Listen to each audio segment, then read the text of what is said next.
episode of Power Move Makers. This series was created with a simple goal in mind: to bring to the table high-level executives, successful entrepreneurs, and just all-around inspiring human beings. Not just focusing on their success, but more important, shining a spotlight on the road they took to get there. Now, this week's guest, longtime friend of mine, I know him from the music game as being a DJ, somebody who I used to listen to his mixtapes, and I just remember randomly reaching out to him, like before I ever met him, just reaching out to him like, yo, I love your mixes, just giving it up back in the days.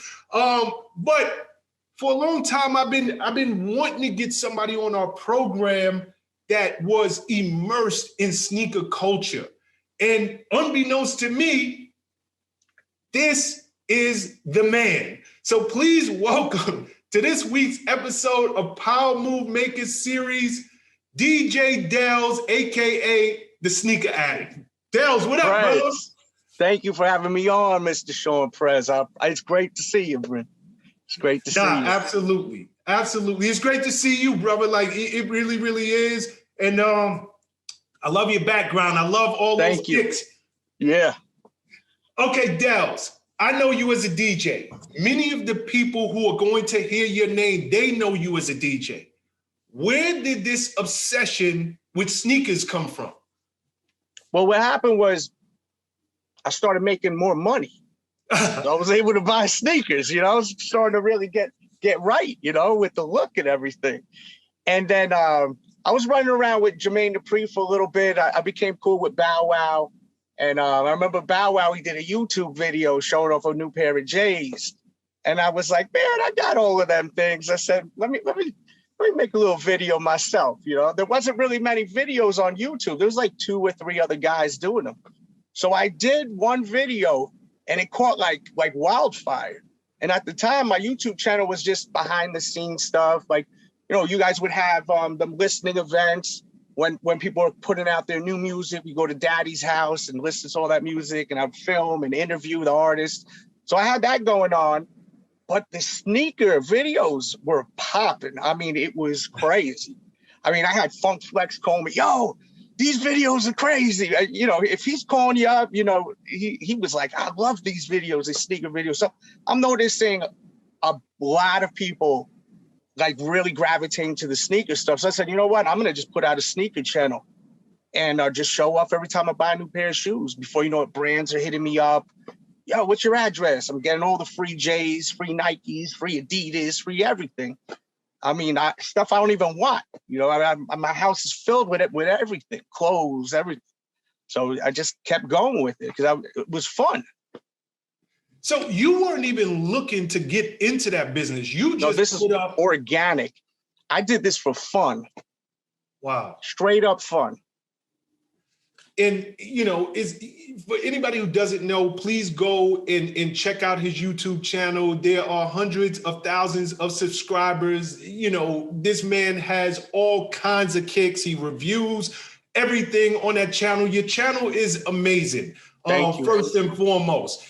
You said that you were inspired originally by a Bow Wow video? Yeah. Bow Wow showed a pair of shoes, and I said, man, I got these. This is nothing. Like, let me show some off, And then that was it. In terms of collecting, is this something you've been doing your entire life? Because, and the reason why I wanted to have you on this channel was this business, it is making entrepreneurs out of people who are just everyday people. You have, the 40-year-old executive who's making a change in his career, but you also have the teenager who just loves kicks. Yep. Who are, just getting into this business. So buy, sell, trade, brother. You got 15-year-olds making a lot of money. 16-year-olds getting all the hot new sneakers, flipping them, resell. Before you know it, they got their own business. They're 18 years old. They're buying their own stores. They got people coming in, consignment shops, moving a lot of products. And these shoes, I got shoes that are worth $20,000 behind me. Excuse me? Yeah, 20,000. Okay, before we get deep into the business, because I got a lot of questions for you, and I know we got a short amount of time. How many pairs of kicks do you own? I used to have about 600. I'm trying to trim the fat. It's hard because I love them so much. I'm at like 450 now. Okay, so for somebody who owns 450 pairs of sneakers, where do you keep them? Storage. This is my office. That's it. So literally you rent a storage facility just to house your sneakers? Just for sneakers. Controlled with the temperature and everything. Wow. Yeah. Okay. So let's pivot for a second and let's just talk business. You mentioned you have a pair, and I wasn't even going to go down this road right away, but you have a pair of sneakers that are worth $20,000? $20K. What could these you want to see them? Yes, absolutely. Oh.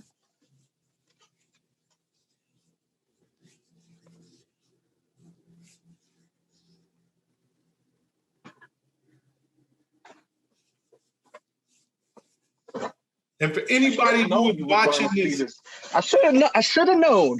Yeah, you should have had those ready. You know I was going there. So these are the brand new. These are brand new. They've never been worn. This is the Red October Kanye West Yeezy sneaker. Never been worn. For 18 to 20K, brand new. These are brand new. How'd you get your hand on them? Oh, I got a plug. Someone got them. This is a funny story because people either love Kanye or hate him. I love Kanye. I think he's brilliant. Some of the stuff I don't agree with what he says, but I've always been a supporter of him. Even when he was producing beats, I'd see him outside of the office and whatnot. He was trying to get his music started. Yo, listen, play me on your mixtapes. He's always so hungry. And he always respected the DJ. That was one thing I liked about Kanye from early on. But this guy hates Kanye West. Oh, can't stand him. He got the shoe. He said, listen, I know you're a big fan of Kanye, and I can't stand Kanye, but I love Michael Jordan. So he was like, hook me up with some crazy deal, and we'll get it popping. So I gave him like a bunch of the Jordan 11s that were real popular. I traded about 6 pairs of shoes. I knew the shoe was going to be worth a lot of money down the road. So I didn't mind it. Seemed a little crazy at first. Some of my friends were like, that's a little nuts. But I came off crazy at the end. So, this is just the most fascinating culture to me. Buy, sell, trade. You have a pair of Kanye Red Octobers. Everybody knows them. Never worn. Like, what is the point? Like, are you holding those to one day sell them? Are you holding them? Is it like a bottle of champagne that maybe one day when something big happens in your life? That's where I'm looking at. Pop it, throw them on my feet, something special. Or if the price is right, look, everyone got a price with material things, I think. Not as far as doing things, but material things, everyone got a price, I think. Mm-hmm. That's me personally. I'm talking about like a car. Let's say I admired that chair of yours. If someone offered you like some ridiculous, you'd be like, yeah, take the chair. Shit, I'll buy me a new one. Everyone's got a price when it's like the $1 Million Man. Remember the old school wrestler? Everyone's got a price with material things. Some people got a price with everything. Not me. I don't go there with that. But material things, someone offers me the right price, take them. I was very close to selling these a couple of weeks ago. Very close. What's the most you've ever sold? What is the most you've personally ever sold a pair of sneakers for, and which ones were they? Oh, I sold a bunch of Jordan samples, $5,000 a piece. And I got a bunch of them for free. I got off. Look at this shoe. I'll show you right here. To all my movers, if you love educational and inspirational content just like this, please like, comment, and subscribe to this channel. But most important, if you know anybody making power moves just like you, share it. Now back to the video. This is a good example for your viewers. And it's just the way the game works. This shoe was worth about $800. MF Doom, rest in peace to MF Doom. Nike SB Dunk. He passed away. Now it's worth like $3,000 to $4,000. That one pair of shoes. One pair of shoes. Okay, so got a question for you. I've worn these too. Well, that brings me to two questions. Mm-hmm. And again, I'm going to ask this strictly as somebody looking to totally understand your industry, because there's somebody who's watching this who may not understand that they're looking to get into that business, or they're just fascinated like me. Number one, why would anybody buy a used pair of sneakers? This is something you have to put on your body. Like, why would someone even think to buy a used pair of sneakers? And number two, are sneakers that were made for someone that has been deceased, do they go up in value? So you just spoke about MF Doom. I'm thinking Kobe Bryant. How does the fact that, somebody who this sneaker was made for no longer here, how does that affect value? Oh, it skyrockets, man. That's what I was saying. Like, before he passed away, the shoe was worth about $600 to $700, maybe $800. Now it's worth thousands after he passed away. Look, Kobe, when his sneaker died, it was disgusting. People were reselling his sneaker. Some of the stuff was worth a lot, thousands. Some of the stuff was worth $200 to $300. You had a $200 to $300 sneaker that already released that was on the resale market, skyrocketing to $2,000. Like, every shoe was $2,000, $3,000, $5,000. Just because the man died, they were trying to capitalize on this man's death, this legend's death, mind you, which to me is nasty. I mean, I'm in this not for the resale. I love the fashion of it. That's my whole thing. I like the freshness of it all. But there's a whole business to it. I know about the business because I have my own show on the Sneaker Addict on YouTube. But the whole thing is that people are heartless. If there's $1, they don't care how they get it. Like me, I could never put my sneakers up on the auction the day after Kobe dies and try to cash out on sneakers, like, because of a man's death. Like, to me, that's terrible. And karma's a real thing too. But this sneaker game is brutal, bro. People are heartless in this. Okay, so answer my first question, because the used shoes. The used shoes. I can't see myself. I don't get it either. I would never put on a pair of shoes that someone else wore, but some people don't they don't care because of the fact that they're so sought after. They'll look at the shoe and they'll say, oh, okay, well, this shoe is very near dead stock. That's a term. Dead stock means it's brand new. No footspin in it. It's brand new.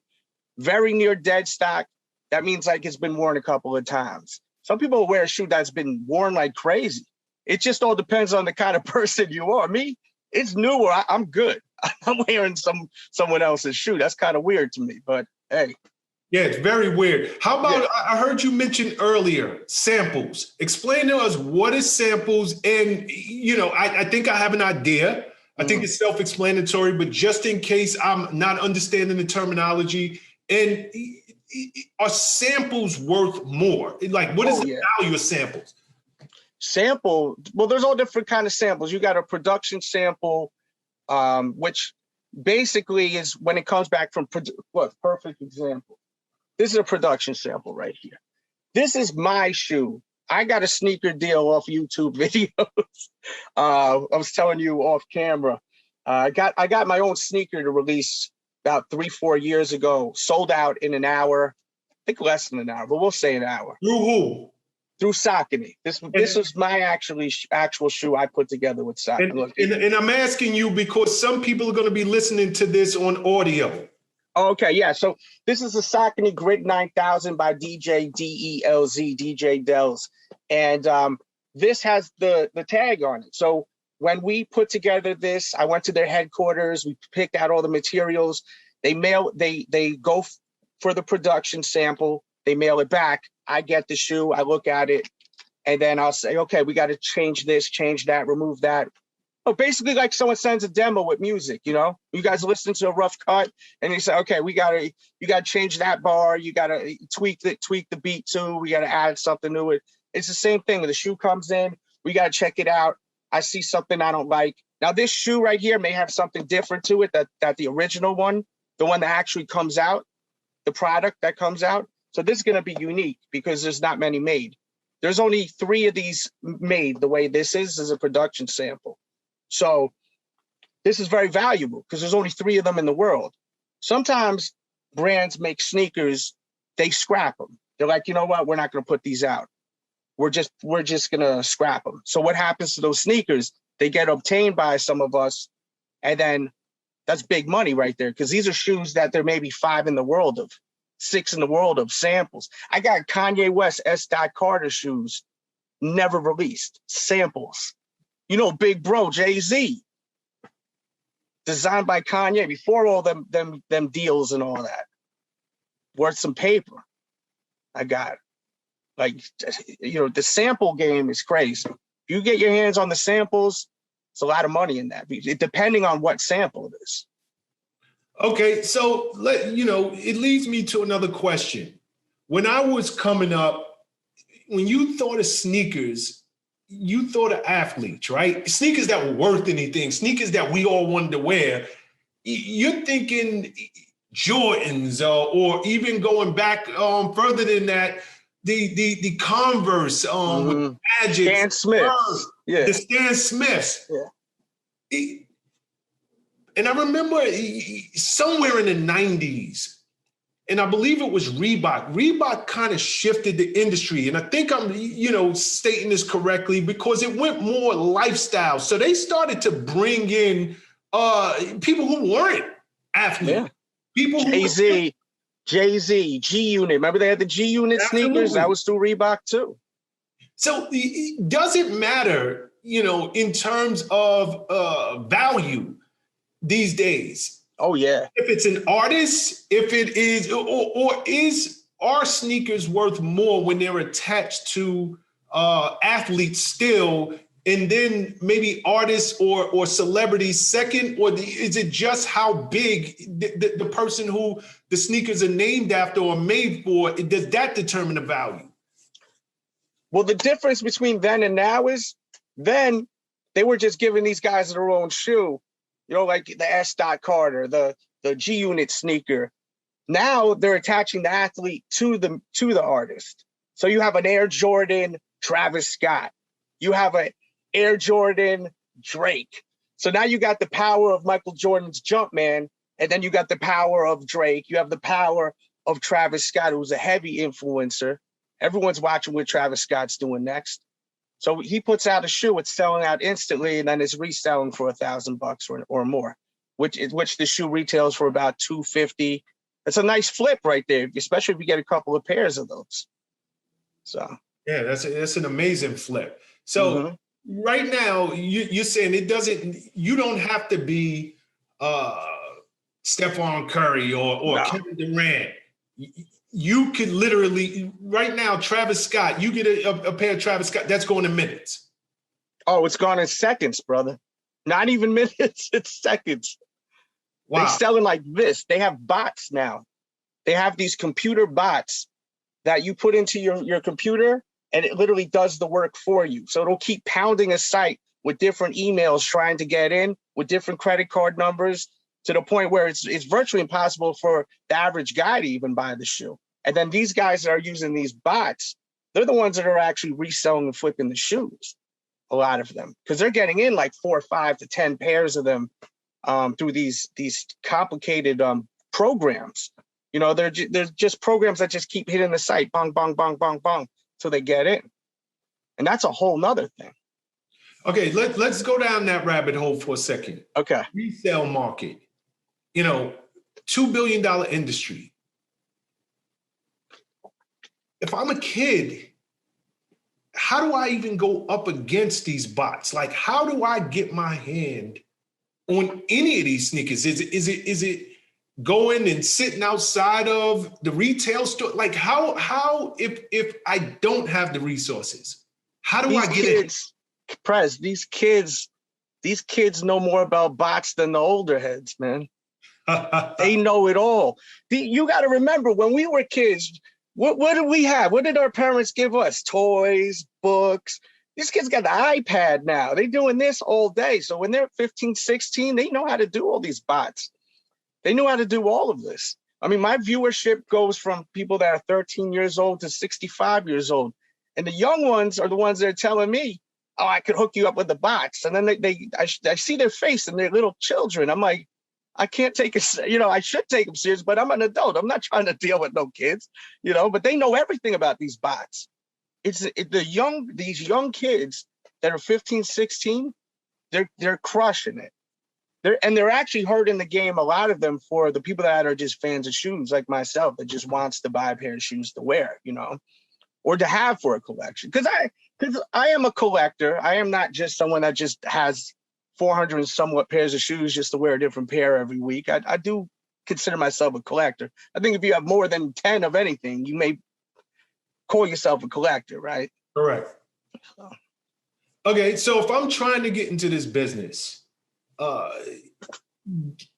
give me some of the do's and the don'ts if I want to get into the resale business. The resale business, you gotta know what's hot. First of all, you gotta have your ear out there in the streets to know what people want, because if you're just buying anything, that's gonna screw you over too. Because you're going to be buying stuff and it's going to be sitting, and then you're going to have a whole bunch of inventory that's not moving. And to me, reselling ain't worth it unless you're going to make a couple of $100 off a flip. Because there's people that are like trying to get into it, and they'll buy a pair of J's. Like there was a Jordan 1 that just released. The value of the resale was only worth about $250. The shoe cost $190. So how much money are you actually making after you box it up, ship it, all that stuff? You're making peanuts. I mean, not peanuts, but is it really worth it? It's only worth it. Your perspective. You're talking from your perspective. Yeah, this is my perspective. Yeah, but if you're a teenager, if you're in your early 20s, or if you're just doing this in terms of volume, all of that adds up. Yeah. Yes. So you got to be wise with it. You got to know what product. You got to really know this game. Like you really got to know this game. Unless you got a plug. If you get made sizes through some store in the back, like back door in it, and you're able to get a full size run of something hot, then it's simple. And that's what a lot of people are doing. So that leads me to another question. Are retail stores, are they a factor? If Shawn Prez right now, if I want to get something hot, most of these kicks, they're being sold online. Can I go walk into a Foot Locker and expect to come out with something that anybody would see me and be like, oh, he got some hot joints on? Or for anybody walking into retail these days, you're kind of late to the party. Those are just what everybody else doesn't want. Yeah. You're late to the party. Everything's crazy now. Like, if you want a sneaker at Foot Locker, and if it's something popular, something hot, everything's done through these apps. They have the raffles. So you got to go to the Foot Locker app. You got to do a raffle. Sometimes I'll be forgetting to even do the raffle, but I got plugs. People are running around. I mean, people hit me up. Yo, you missed out on that shoe. I got you. I got shoes coming in this week. A bunch of stuff that I wasn't able to get. So, people look out for me, but you're not going to find much. Even a white-on-white pair of Air Force Ones is hard to buy now, believe it or not. Like just the clean-ass white-on-white. And we used to be able to buy these like ease. Correct. Just walk right in there. You buy 2-3 pairs, right? Now it's not easy, depending on what city you're from. I know some of the viewers or listeners may say, oh, man, we got them it depends on the city. Wow. Yeah.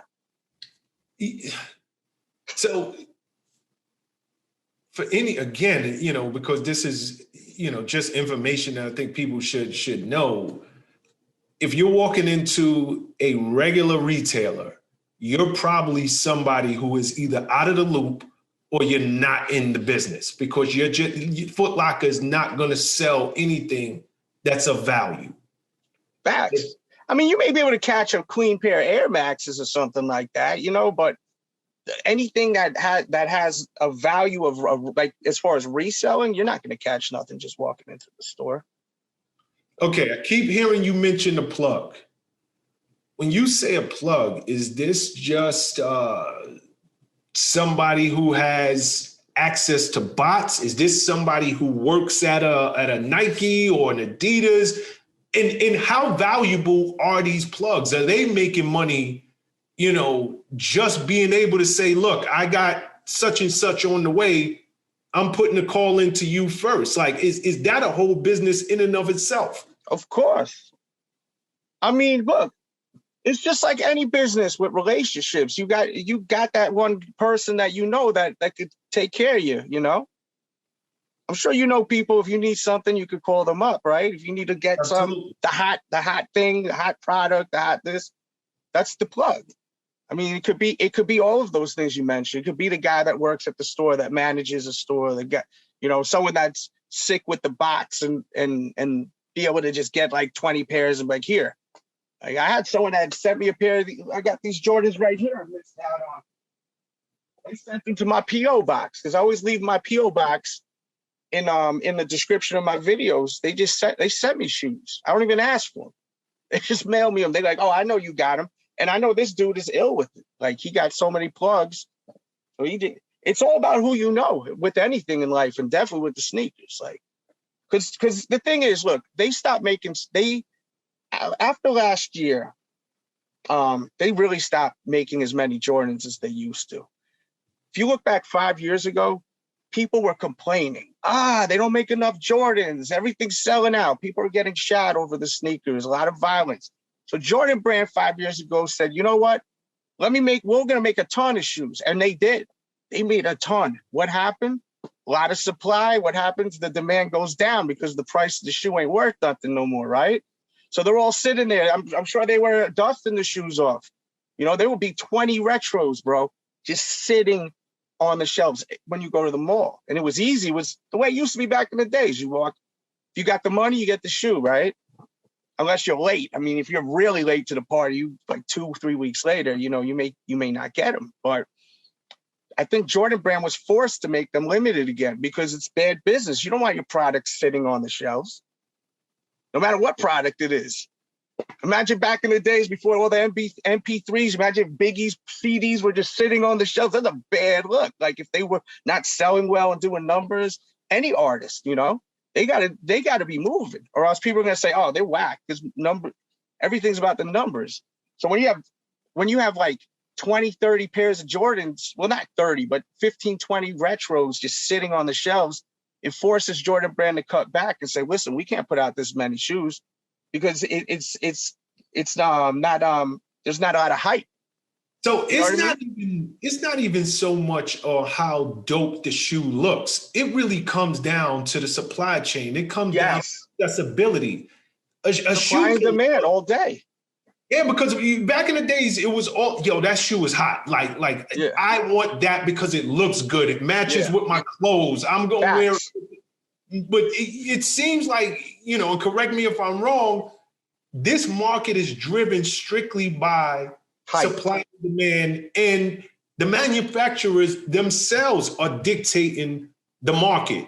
Because if we cut back on the supply, the demand goes up. Mm-hmm. Well, people want what people want what they can't have. A lot of people, So that's the whole thing. Right now, sneakers are as hot as it's ever been right now. And it's because they're not making as many of these. But as I was saying, like 5 years ago, these things were all sitting. But now they bring them back. They cut down the numbers. And man, people are going crazy. They can't get them. Everything's reselling for double, triple the price. But that one time that when Jordan makes that decision one day, you know what? We're going to make more pairs. That's when everything's going to go down. It's going to, I'm trying not to swear here. It's just going to get messed up. You know what I mean? Like, go ahead. I'm sorry. Yeah. It's just gonna, the value of everything's going to drop because if sneakers are sitting, then there's no value on them. I mean, I don't care about that. I want to be able to walk in the store and buy my kicks. I'm not in it for that, I'm not in it for reselling. So I've got other ways of earning money, So let me ask you this. earlier I asked you about the do's and the don'ts if I want to get in the resale business, because I really want to bring the business of sneakers to the table. You said first, Shawn, you got to know what's hot out there. So me, who is not necessarily as attached to the culture, when I think of what's hot, obviously I'm going to think of the Travis Scotts. I'm going to think of Jordan. I'm going to think of the KDs. I'm going to think of people who I know, right? Yeah. What about some of the brands we don't hear about as much? Are New Balance considered hot? Or some Reebok, of them are. Does Reebok have market share? Does Ponies, Converse, like where do they fit into the landscape of this booming industry? Well, New Balance is doing really well. I wouldn't say resale market is booming, but they're doing very, very well as far as sales. And they're putting out a lot of great products. There's a few releases during the year you'll probably be able to flip. Adidas, of course, you got Kanye West. That's going to bring in money. They also signed Bad Bunny. You know, Bad Bunny's a big dog in the game. So Bad Bunny puts out a sneaker, it's gone like that. Thanos snap. So people like those guys, you know, you got to jump onto it. Like those guys, there's quick money to be made. And a lot of people are reselling too, which is funny that aren't even into sneakers, that are doctors. I know doctors and lawyers that are reselling sneakers now. They just go for, they know the hype release. You said it, Travis Scott. So they got all the apps. They try to buy it, and then as soon as they buy it, they resell. Because it's so easy to resell sneakers now. They got apps now like that you could just send the shoe right to the business, and they pay you right then and there. You don't even have to find the customer. Like it's just that simple. Okay, so let's talk about that for a second. StockX changed the game. For anybody who is not familiar with StockX, educate us. What is StockX, and how did this stock exchange, if you will, for sneakers completely change the game? Well, StockX basically changed the game where it was so simple for people to resell shoes, where you basically, if you want the shoe, you get the sneaker. I was able to hit on these right here. It's a pretty sought after shoe. Redman actually wore these during that Redman Method Man battle, that versus one. Sold out instantly. So if I wanted to sell these, all I have to do is go on the app, size 9. They send me a label, put it in the box, mail it to them. They inspect it, make sure it's legit, and then they send it to my PayPal, and I get paid just like that. So it's really convenient, and it's easy for anyone because they literally mail you the label. You just print it out, bong. As long as you're happy with what they're going to pay you, then you're good money. Plus, you can go and you can buy the shoes there on the app. So it's really simple. But with StockX, what's so powerful about StockX is they kind of are almost like the godfathers or the gatekeepers to other resellers of what the sneaker's worth. Because look, let's say me and you were hanging out and you're like, yo, Delz, I need these Jordan 6s. I got to get them, bro. Let me get them. And I said, all right. Just give me what StockX wants, and I'll work with you with it. So a lot of people doing that all day. They're going to StockX as the gatekeepers, the ones that, the price point of what the shoe is worth now. So StockX is a big deal, not only for just their business, but a lot of people go back to them for a reference of what the actual price point on the resale tip is for the shoes. Let me try to put this in my words because I want to make sure I understand this business model. StockX, can we equate, because it felt like the sneaker resale market, it was the wild, wild west. I know once upon a time you can go on eBay, but they'd have somebody selling a pair of shoes for $600 over here, and they'd have somebody else selling those same pair of shoes for $1,200. Yeah.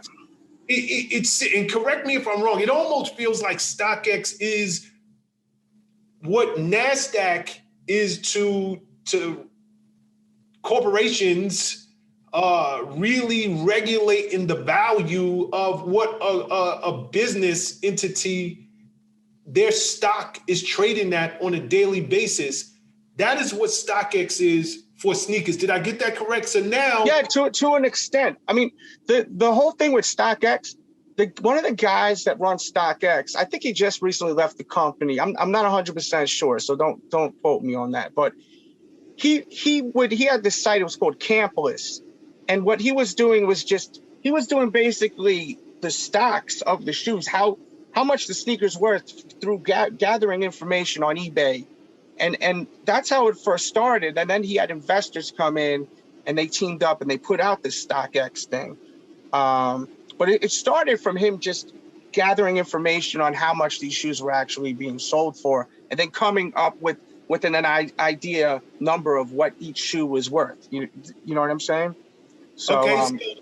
So is the StockX value of a sneaker now considered the holy, like, that's the go-to. That's what I was saying. They're like the gatekeepers of what a lot of people go to as far as what the price point is on the resale market, on the secondhand market. A lot of people will go to that just to even see what the price point is on the resale market. I know I do. Like I want to know what it is. If I'm going to get rid of a shoe, I'm going to see. I have a Jordan 11 here. I'm going to go over there and see, oh, well, how much is this going for? Type it in, see what it's worth, size 9, boom. Okay, so I'll sell it to you for this. Because they're going to go to StockX. The one that's going to buy the shoe off me, if I decide to sell it, they're going to go to StockX and see how much they could buy it there for, right? Everyone's going to go check StockX. StockX is a household name at this point. I would say so. I mean, if you know about StockX and you're not into sneakers like that, correct? Right? Yeah, I mean, I was completely blown away that there is a regulated trading entity that is now dictating how, or at least giving a guide on the market value of a sneaker. It's brilliant. It is. And just to add on to that, eBay is actually doing something like that now too. They've actually switched around their whole sneaker marketing thing. So where they have people actually inspecting the shoes to make sure they're legit too, and doing a lot of the same stuff StockX is doing. And then there's a bunch of other sites. There's GOAT that does it also, which I prefer GOAT, to be honest with you. You keep mentioning authenticating and let's talk about the counterfeit market. That's a big it's a problem, bro. And I think again, going to an eBay or going to a StockX, I think their true value outside of regulating the market, or at least giving an idea of what a sneaker is worth, they can tell you that this is legit. So if I'm a kid and I'm spending my last few dollars, at least I know I got the real deal. But do you have the real deal? Who makes these guys experts on what the shoe, if the shoe is real or not? They're not the ones over in China making the shoe. What do they make shoes? Like that's the thing. Like, I don't feel comfortable buying sneakers unless it's from the actual licensed retailer. I'm gonna be honest with you, because I don't know if you've seen how these things look now. These replicas, the fakes, whatever you want to call them, UAs. No, educators. Dude, they look like the damn real thing. They look exactly like the same thing.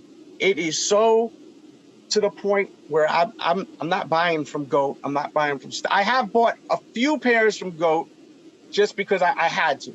I was like, yo, I have to get this shoe. I struck out on the release. I had to get it, but I hate doing it because I know how good they are overseas now. It's not like back in the days, the fakes you see all over New York City. They looked ridiculous. They were horrible looking. These things now, you can't tell the difference.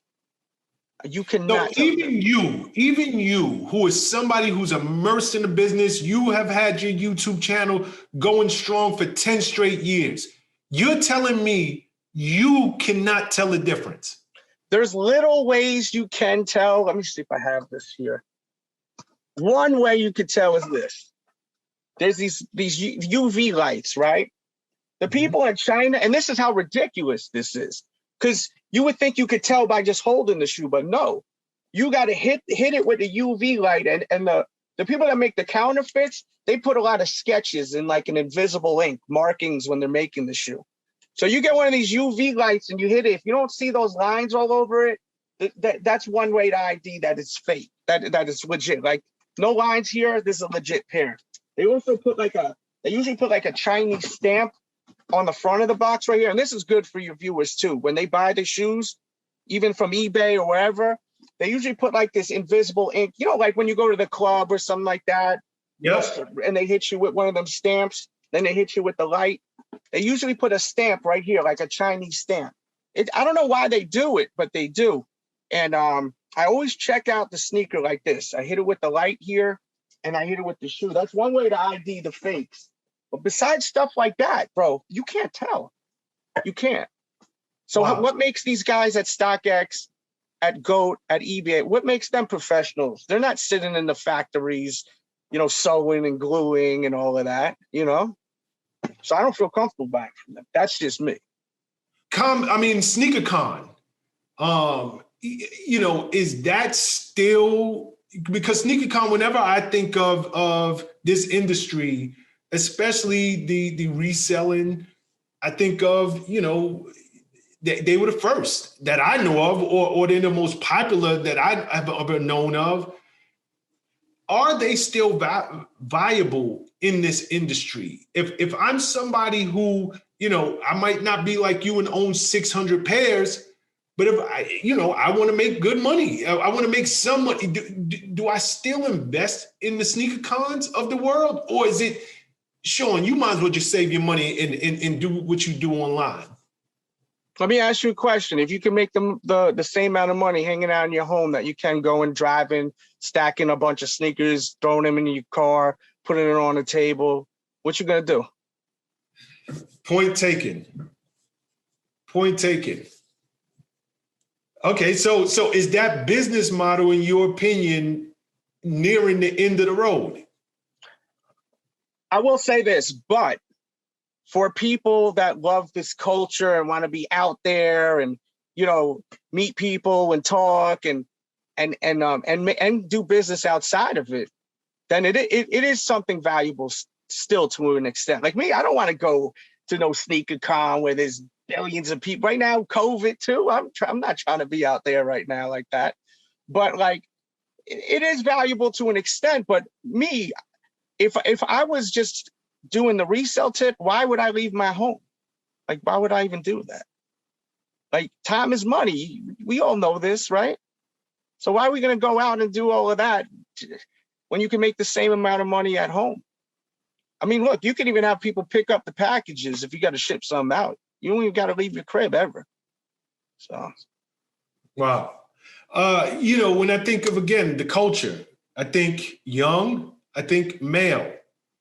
That's what I think. It's a heavy male. And you know what I love about this sneaker culture? It is, and you can correct me if I'm wrong, but it doesn't seem like the same prejudices, the same bigotry or anything that we experience in the regular world exists here. It seems like everybody in this world, it doesn't matter if you're Asian, if you're Black, you're Hispanic, you're white.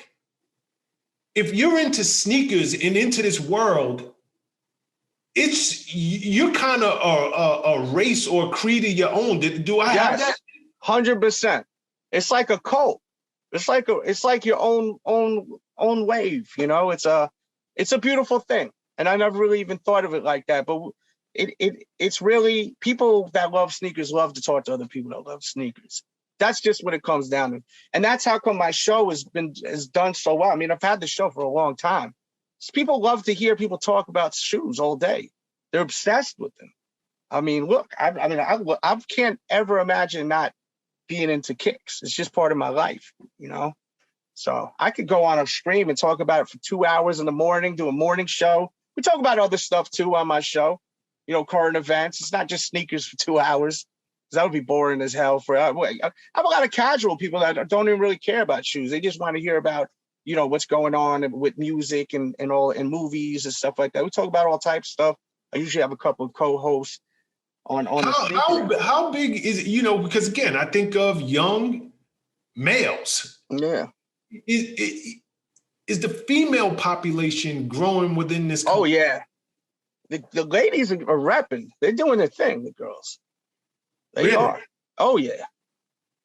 They definitely are. The females are out there. It's the men I feel are out there more, but the women, there's definitely a big women's following with sneakers, like quote unquote be a sneakerhead or whatever they want to label themselves as far as people that are fans of shoes. But the women are definitely doing their thing. They definitely are. But when you go to these sneaker cons, it's flooded with a lot of guys all the time. Have you ever been to sneaker con? I've been to sneaker con, and that's what made me ask. So what was your impression of sneaker con? I don't mean to flip it out on you, but what was your impression? I've gone to several sneaker cons, and I've gone years ago. And I enjoyed it. Good experience, but I'm not somebody who's going to spend, thousands of dollars on the most rare of rare sneakers. That just doesn't excite me. But I understand that there's this huge market for it. Definitely. In terms of, I see sometimes on Complex, it's sneaker shopping with such and such. Mm-hmm. This is no longer, and it hasn't been for a while, to where it's just this group of outcasts or a group of people who are just you have some of the biggest celebrities in the world who are just sneaker fanatics. In your opinion, but that show, they sprinkle a lot of sugar on it. I think some of them guys, they're not really big sneaker people. Some of the actors on there and political figures. I think that the Complex sneaker shopping has gotten very commercial throughout the years. It used to be a lot better. But it's still but it's still commercialized, because I think that people are using, a lot of people use sneakers because of the popularity as a way of pushing out some sort of content in itself. I mean, let's be real here. So if they're able to get, for example, Kamala Harris, our vice president. She's not a sneakerhead, but they put her on there. You know what I mean? That's what I'm saying. Like certain people, I mean, and she's awesome. I don't have because I want to go somewhere with this. Yeah. In your opinion, who are genuine sneakerheads that are celebs? Currency. That I've seen, Currency, Wale, of course, Joey Crack, there's a ton of celebrities. Jadakiss is huge into sneakers. I don't think he's been on sneaker shopping. Him and Styles got a really good collection, especially Styles got a lot of nice SBs. So, there's 50's been on there, but 50's not a sneakerhead, but you see, like, I want to see sneakerheads on there, or actors that are into sneakers too. I noticed you didn't mention DJ Clark Kent. And when I think of true... Of course. So DJ Clark Kent is one of the illest. DJ Greg Street. Another one. Greg Street, out of control. He's been on my show twice. Love Greg Street. Shout out to Greg. Okay. Let's go back to Kanye West for a second. Mm-hmm. How does somebody like a Kanye, because Kanye, he's the real deal now. Like his Yeezys, there is a demand. Yes. He has truly infiltrated this space. He's not a blip on the radar anymore. Nobody's laughing at Kanye when it comes to this sneaker thing. How does a person like him infiltrate this marketplace in a real way? Because we can see people who have one shoe, and it might sell and it might be huge demand, but he is a brand. If somebody else, just from your opinion, if another celebrity, if another, there are sports figures that haven't infiltrated the market like him. how did he do it in your opinion? And what could somebody else do to get a market share in the way that he did and become a brand? I think with Kanye, it has to do with his music, his style, and the big thing, passion and drive. And you can see the passion when he speaks. He really has a lot of passion with everything. So when you see someone that looks like they're pouring their heart out to you, it kind of makes you really believe whatever they're going to put out is going to be fire. And I think what he does put out is amazing. Like I love the shoes he puts out from with Nike to Adidas. They're awesome, you know. So okay, but you're talking to someone who's a huge fan of Kanye. I mean, yeah, but I mean, it doesn't necessarily answer the question. I'm just in your opinion, is it part celebrity, part passion? Is it all because it's definitely celebrity. I mean, because Travis Scott is like at the point where he's on a level of Kanye West now. I mean, he's putting out a clothing line that's constantly selling out. He damn well put out a McDonald's clothing line and it sold out. I mean, for you to put out a T-shirt with McDonald's, I know I'm not wearing no chicken nugget T-shirts, you know, and I love his music, but people are buying this stuff. That says a lot. He was selling $100 chicken nugget pillows with Travis Scott on it, McDonald's chicken nugget, selling out. That's when you know you have power, when you're drawing that influence. And Kanye West has always been like that. He's the next one. He's the next guy, or if not already, to have that kind of draw. But Kanye, people believe in what Kanye is putting out as far as fashion. They always have. And Kanye West, you know, he's a loose cannon. He says a lot of crazy shit at times where some people are offended by it. Some people are. But people still don't care. People still buying his stuff. That means a lot too, man. Because I see people, I can't stand Kanye. He said this, he said that. But they buying all of his Yeezys. That's when you know you really popping. When you can say whatever, you can literally upset people and people still buying the shit too, man. What's worth more? The Nike, Yeezys, or Adidas? Nike by far. By far. Not even close. Really? Not even close. So I get my hand on some Nike Yeezys. You're eating. You're gonna have a nice meal. Really? Yeah. I just showed you a pair that's going for 18 to 20K, you know, depending on the size. I got the other ones. I got all the other ones. They're worth a little. They're worth about 5 to 10, depending on the condition. The Adidas ones don't hold that kind of weight. They're worth about 1,000 at most, some of them, you know. But they released a lot more with Adidas. They didn't release that many with Nike. Yeah. And that's why he left Adidas, I think, because they were kind of keeping him in a bubble. He wanted to put out more product and be creative, and they were kind of just bubbling him up, it seemed like. I want you know, and we're talking about Kanye here. How important is hip hop to the sneaker business? How influential, you know, in terms of what's hot, what becomes valuable, just overall, this business exploding the way it has. What role did hip hop play in it?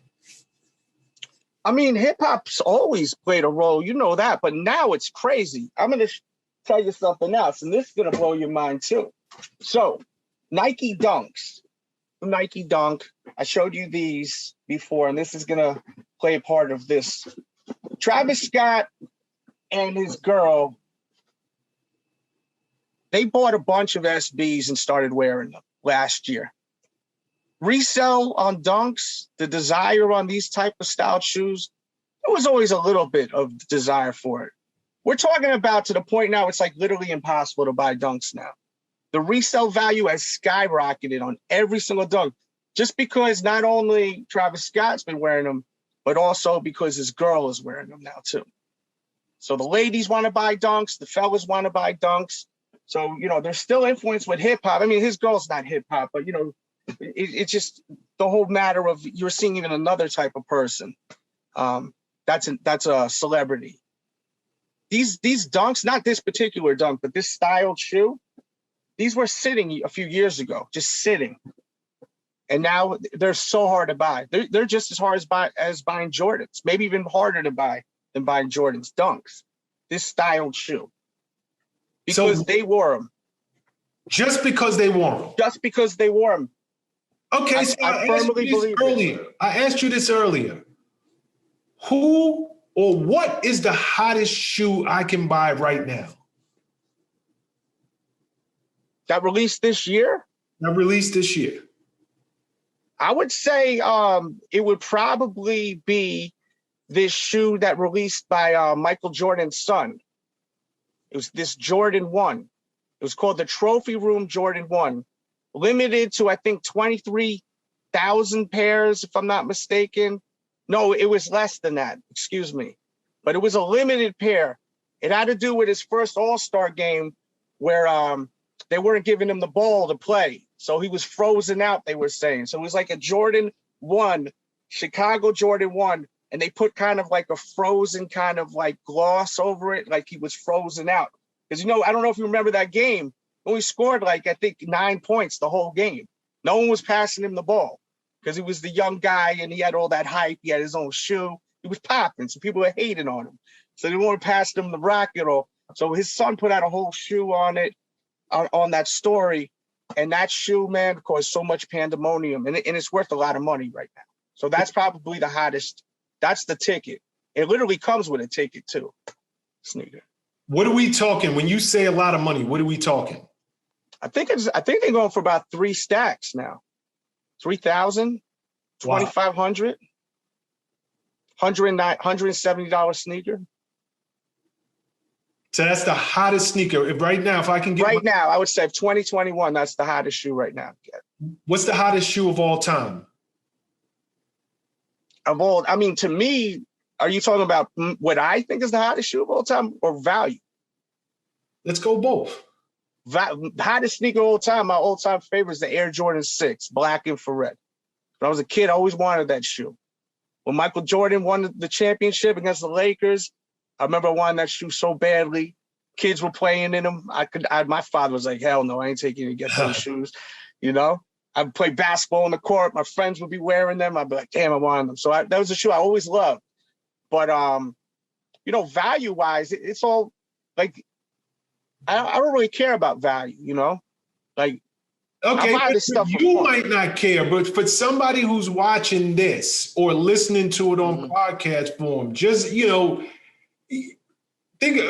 because people have dream shoes they wish they could have, like the undefeated 4s. They're worth a lot of money. I don't even know. They're in the 20s, the 50,000 range. I think Eminem Jordan 4 is worth a lot of money. Hold on. I want to go backwards. Did you just say there's a pair of sneakers worth $50,000? Yeah, there's sneakers worth a lot of. Let me tell you something. I'm glad you're sitting down right now. Yeezy, Kanye West, right? Grammys, 2008. He wore his Yeezy sample before his first Nike Yeezy came out. Auction block last week. Sold for $1.8 million. His shoe he wore at the Grammys. $1.8 million. Wow. Yes. And I'm thinking to myself, what is this guy getting out of this person that bought it? Is he going to be able to make money off this in the future? Because I don't think anyone's going to want to spend that kind of money on it. Maybe I'm wrong. Maybe he's a big fanatic. I'm thinking, hey, maybe Kanye West is buying the shoe back. You just never know, right? $1.8 million for a sneaker. And these sneakers fall apart after time. They rot. I have old shoes. I put them on, I've worn them like twice. They're 10 years old. They're falling apart. I have to throw them in the garbage. So how long is that sneaker going to last for before it deteriorates? Everything's going to fall apart. To your knowledge, is that the most expensive shoe ever? I think so. Because when I hear numbers like that, I think of, people who collect art. And you see them at these auctions and, that one piece goes for however much money, and all of a sudden everybody is now got to buy that artist. Yeah. Wow. Yeah. I mean, shoes are looked at as art to some, you know? They really are. And that's why some of us collect them. This shoe right here is really cool. Like underneath this layer is a whole nother layer of a shoe. So like I could cut this open and then there's a whole nother layer. So like a lot of us look at these shoes as art. There's a lot of nice touches to some of these sneakers, you know. I love it. I just have fun with it, man. Before I let you go, if I were to try to get into this business right now, and I'm asking for, again, like you said, you have people on your channel who are 13 years old, and you have some people who are 65 years old. What are my first steps? What am I doing? How do I get in the business? The business of, see, I'm not a reseller. Okay. So my advice ain't gonna be as great as you know. What I would say is you just got to know what you're buying and make sure it's worth your time, really. Because I mean, it's with anything. If you're trying to earn money, if you're putting too much time into something, if it's not paying you back for the time you put in, it's not worth doing it. So you really got to know what you're doing, or else you're just gonna be wasting time. And you can't get time back. So you really got to know what you're doing. It's really what it comes down to. Any idiot could resell sneakers as long as you know what to buy and you're able to buy it and be successful with it. Because the big problem right now is a lot of people aren't even able to buy the shoe. Like as I was saying, like I missed out on 2 releases last week. But I got a show. I've got thousands of people that watch me every week. They hear I can't get the shoe. Before you know it, I got the shoe at my doorstep or at my P.O. box in 2 days, because they're like, yo, you got to have it. It's the sneaker addict. You know, I got to hold them down. So it's not easy to even buy these shoes right now, even for the foot, even for the toe right now. It's not easy.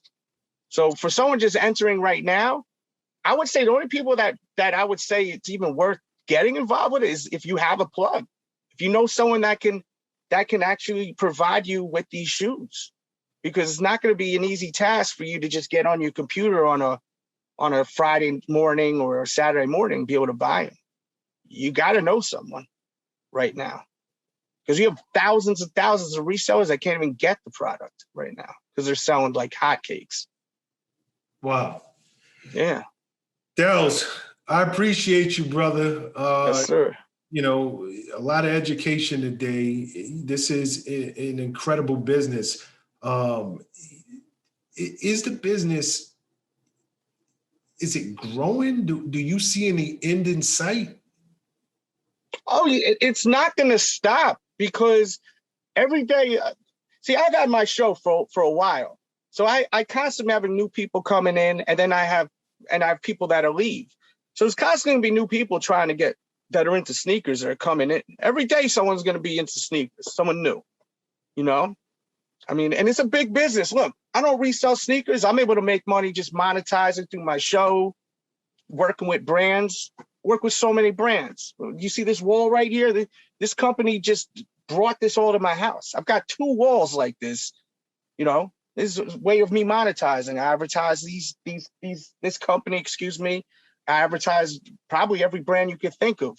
You know, I've dealt business with in the past through my shows. So, I mean, there's so many different ways to monetize with sneakers. It's not just reselling. I mean, through content too, you can make a killing. Yeah, it just seems like the business is, you know, it's only going to get bigger. It really is. Delz, where can people find you? The Sneaker Addict on YouTube, and then twitter.com/DJ DELZ with a Z. And, you know, we got the Sneaker Addict show, we got the clothing line and all that stuff. So check it out. Delz, I appreciate you. Thank you so much for your time in educating our audience. Continued success to you, brother. And you are a true power move maker. Thank you. Thank you, man. Appreciate you, Prez. What's up, guys? Thanks for sticking with me to the end of the video. Truly appreciate you. If If you like anything you heard here today, go ahead and hit that subscribe button. And if you know anybody that can benefit from this message, feel free to share. Peace and love.